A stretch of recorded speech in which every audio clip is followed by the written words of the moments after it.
Be ready? Start. People in rural areas find that there are no health facilities available to them and their children may die due to lack of it.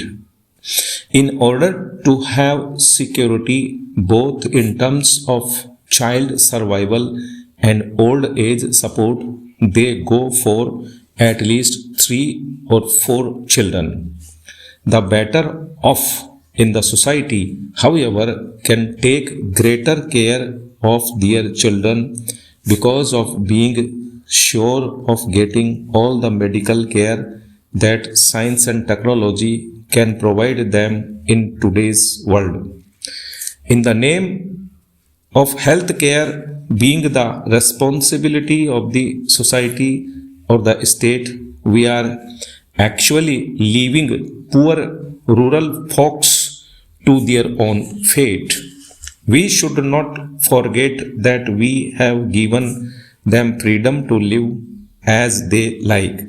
It is a nation where we have given right to every individual, whether literate or illiterate, poor or rich, that he will not only decide about himself, but he will also decide the course of history for all of us.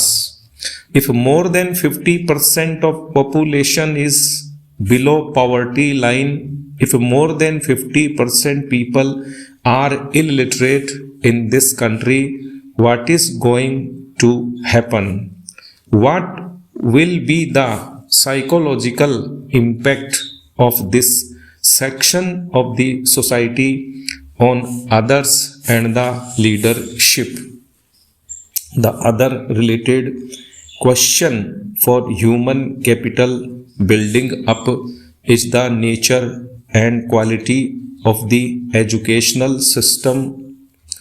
We need to question ourselves as to how far we have been able to improve and reform the educational system which was handed over to us by the British.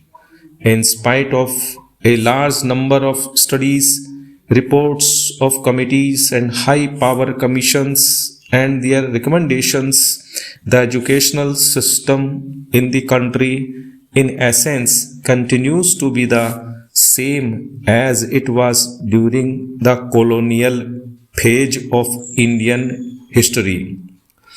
We have yet not reformed the system to be the one which could promote professional competence or help the youth to think independently, and that too in terms of immediate community and national interest.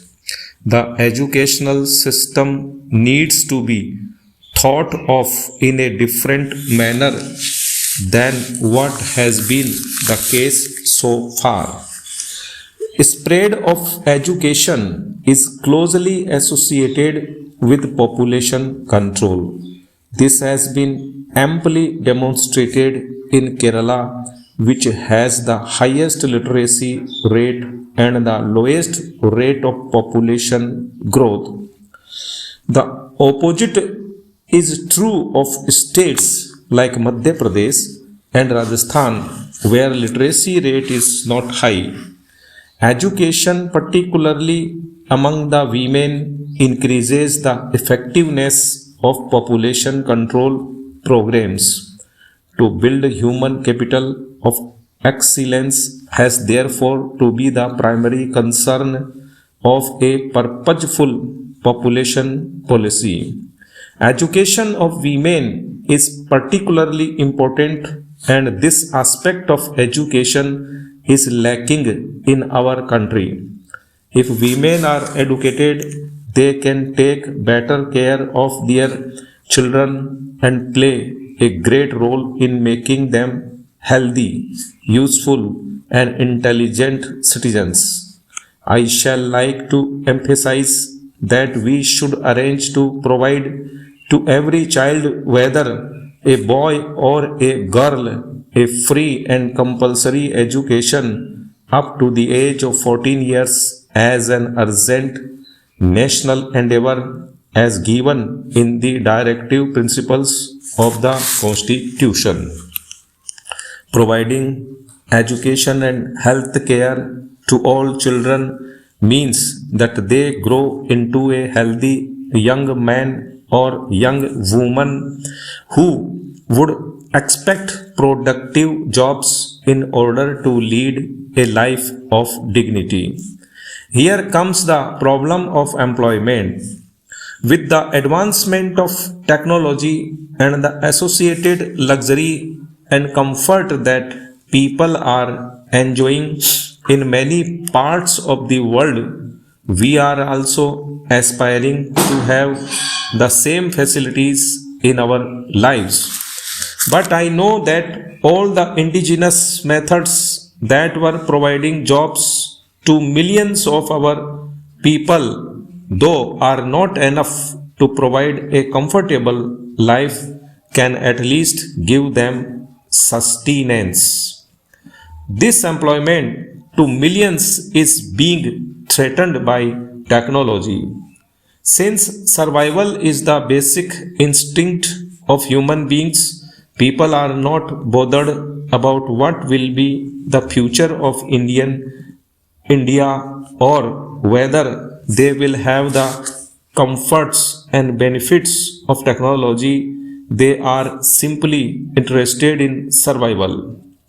As long as a large section of population is just struggling for survival, we cannot pull out from them the indigenous employment facilities that gave them sustenance.